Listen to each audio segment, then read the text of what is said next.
So for those who do not know, I am a Chicago Bulls fan, so at the recording of this video, I'm pretty annoyed. And I'm annoyed because we selected Patrick fucking Williams. And I'm not gonna bash him, obviously the video isn't even about him, but yeah man, I'm not in a great mood right now, so just bear with me if I, sound discombobulated or just not very happy. It's because I'm not happy at all. But I'm gonna give it a chance, and I'm not gonna kill him and bash him because I wasn't too happy when we selected Wendell Carter, but that was mainly because I wanted Michael Porter Jr. I thought Wendell was gonna be a nice player regardless, but this selection just threw me for a fucking loop. So yeah, just bear with me. But as you can see from the title, we're gonna be talking about Klay, and it's really sad, honestly, because the Warriors, I had really high expectations for them. For those who do not know, I dropped my video a couple of weeks ago about the Warriors, and I said you shouldn't sleep on them because this team has scary potential to do damage next year. But with Klay suffering an apparent Achilles injury of some sort, yeah, it kind of throws those plans in jeopardy. Well, for one, let's address this. The Warriors, they fit very perfectly together, at least their trio of Steph, Klay, and Draymond. And it fits well because Klay is not a great ball handler, and that's why you have Steph and Draymond, because they can handle the ball and play make. Then you have Draymond, who's not a great shooter, and that's why you have Steph and Klay, who can space the floor, the greatest shooting backcourt in the history of the league without question. And then you got Steph, who's not great defensively, and that's why you have Draymond and Klay. Draymond is one of the greatest help defenders ever and one of the greatest communicators on the defensive side of the ball that I have ever seen. And then you got Klay, who's one of the best on-ball perimeter defenders in the league and very flexible, can guard positions ranging from the point guard to the small forward, and even in some cases can guard some fours. But now with Klay Thompson suffering this injury, we don't know what the timetable is for his return. I assume he's going to miss essentially like the first month or so of the season. Yeah man, it doesn't look bright, because when you remove Klay, he's such a vital piece. Honestly, when you look at that Warriors trio, any one of them removed changes the entire dynamic of the team. We saw last year, even in just the short games that the Warriors played, their backcourt defense was awful. Having Steph Curry and D'Lo in the backcourt is not good whatsoever. And I know a lot of people have been saying Wiggins improved in the games that he played with the Golden State Warriors and even during his time in Minnesota, but I need to see more because Minnesota was terrible last year, so it's not like his impact was heavy, and even in Golden State it was a limited amount of games, so I don't have enough of a sample size to base that. But I think Wiggins can be at least average. He has all the physical tools to at least be average on that end. But when you remove Klay from the equation, the perimeter defense is very, very suspect. It's very suspect. And I know they did just draft James Wiseman a couple of hours ago before recording this video, but without Klay Thompson in the backcourt to help Steph Curry, his flaws on the defensive side of the ball are heavily exploitable now, because teams can easily just have Steph Curry in a pick and roll, or they can just switch on to Steph Curry, and teams try to do that all the time.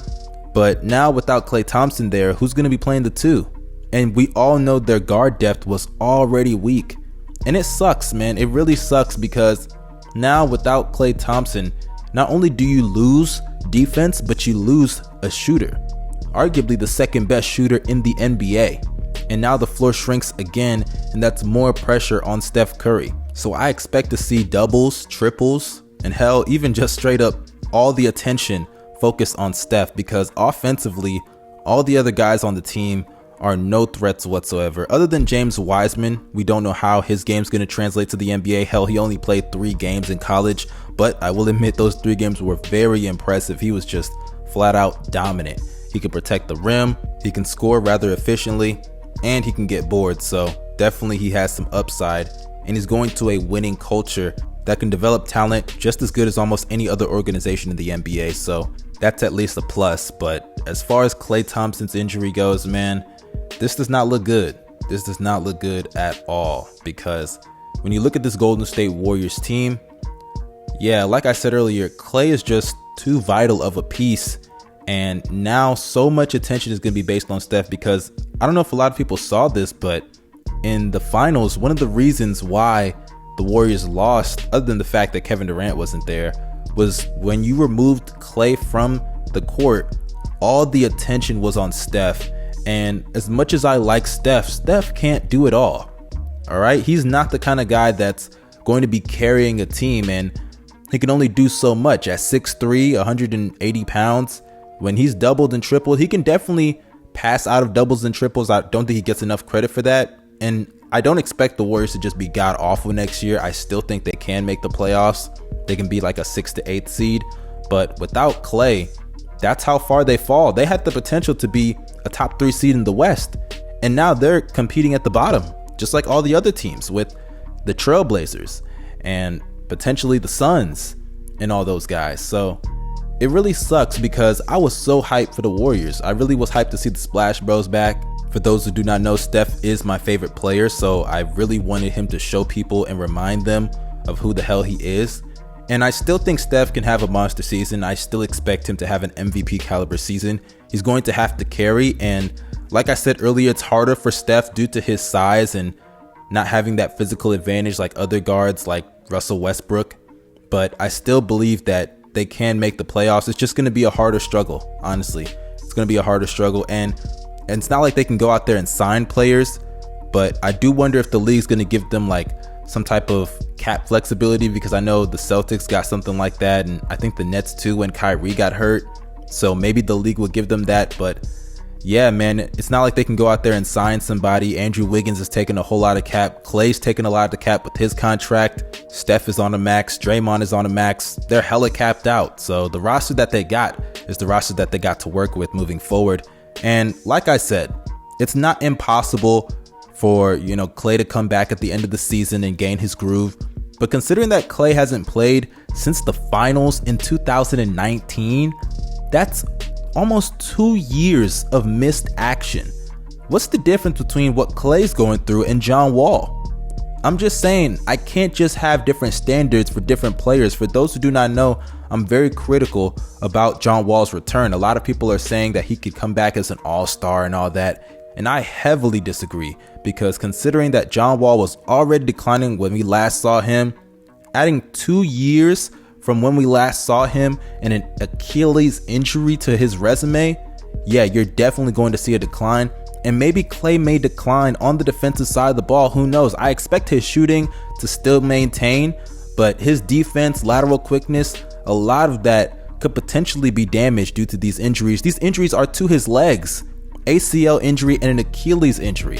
And sure, it's not a torn Achilles, but it's still an injury to the Achilles nonetheless. I just wish Klay all the best. I hope he comes back the same, if not just a little bit less, because the Warriors need every ounce of Klay Thompson's play, because he is so vital towards that team, all of them. But yeah, Klay, I'm wishing you prayers, man, because I know you've been going through a lot of rough injuries over the past couple of years, and I hope it's something minor. For all we know, Klay could come back in like a month and be perfectly fine. But yeah, man, my prayers up to Klay Thompson and the Warriors, man. I know you guys have been going through a hella rough 365 days, but hopefully things get back on track for you guys, and Steph can prove to everybody why he is undoubtedly the best point guard in the league and also one of the greatest players that this league has ever seen. But that concludes this video. Make sure you go and check out the Overtime podcast. We just uploaded episode 9, not only on Apple Podcasts and all of the other podcast stations, but we also uploaded it on your YouTube channel, the full episode. Make sure you go and check that out. Also, hit that subscribe button and push the bell for post notifications. Drop a like and comment your opinions. What do you guys think about Klay Thompson's injury? And last but not least, make sure you check out my articles. The links are down below in the description box. Y'all stay safe and have a great day. I'm out. Peace.